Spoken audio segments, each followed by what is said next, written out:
আসসালামু আলাইকুম, কেমন আছেন সবাই? আশা করি আল্লাহর রহমতে আপনারা সকলেই ভালো আছেন। আমিও অনেক ভালো আছি আলহামদুলিল্লাহ।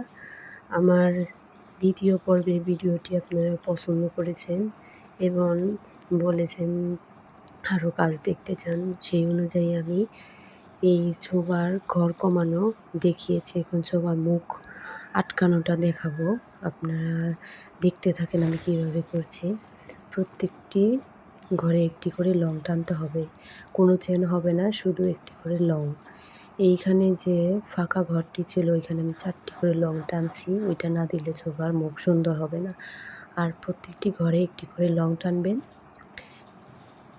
একটিও চেন হবে না, শুধু একটি করে লং টানবেন। এই সার্কেলটি ঘুরে আসবেন একবার, পরের বারও তাই একইভাবে একটি করে লং টানবেন আর একবার ঘুরে আসবেন, 2বার ঘুরে আসবেন, তাহলে এটার মুখ মারা শেষ। এই যে দেখেন আমি কিভাবে করছি, প্রত্যেকটি ঘরে একটি করে লং, তার কারণে মুখটা চেপে আসবে, সুন্দর মতো বসবে এবং সোফার ঘরটা অনেক সুন্দর দেখা যাবে। মুখটা মারার কারণে সোফাটা আরও অনেক সুন্দর লাগে।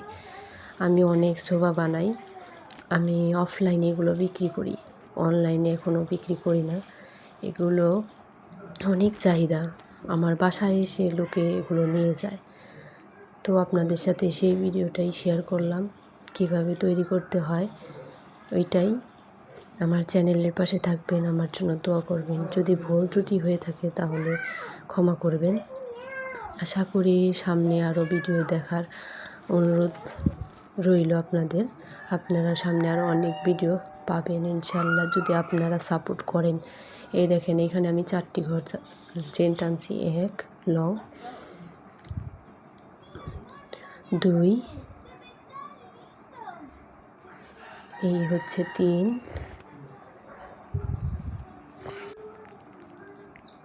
আর একটি লং টানবো। তারপরে এইটা প্রত্যেকটি ঘরে একটি করে লং যাবে। এই সার্কেলটি পূরণ করে আমি 2টি করে রাউন্ড করব। 2টি রাউন্ড করলেই ছোবার মুখটা অনেক সুন্দর হবে দেখতে, ছোবাটা পারফেক্ট হবে। আর ছোবার মুখ সুন্দর না হলে ছোবার দেখতে ভালো লাগে না, ছোবার শেপে সুন্দর হবে না। এই ছোবাটা যদি আপনি আমার নিয়ম অনুসারে বানান তাহলে ছোবার শেপটা অনেক সুন্দর হবে এবং দেখতে অনেক ভালো লাগবে। আশা করি আমার কাজটি আপনাদের পছন্দ হবে। দোয়া করবেন আমার জন্য এবং আমার চ্যানেলের পাশে থাকবেন। প্লিজ শেয়ার করবেন, সাবস্ক্রাইব করবেন এবং লাইক করবেন, কমেন্ট করবেন। আপনাদের কমেন্টের আশায় থাকবো এবং কমেন্ট দেখে উৎসাহিত হয়ে আমি আরও কাজ করার অনুপ্রেরণা পাবো। পাশে থাকবেন আশা করি। আল্লাহ হাফেজ। আজকে এই পর্যন্তই, ভুল ত্রুটি হলে মাফ করে দিবেন। সেকেন্ড ভিডিওটি ছোবার লেস তৈরি কীভাবে করতে হয় ওইটা পাবেন। আল্লাহ হাফেজ।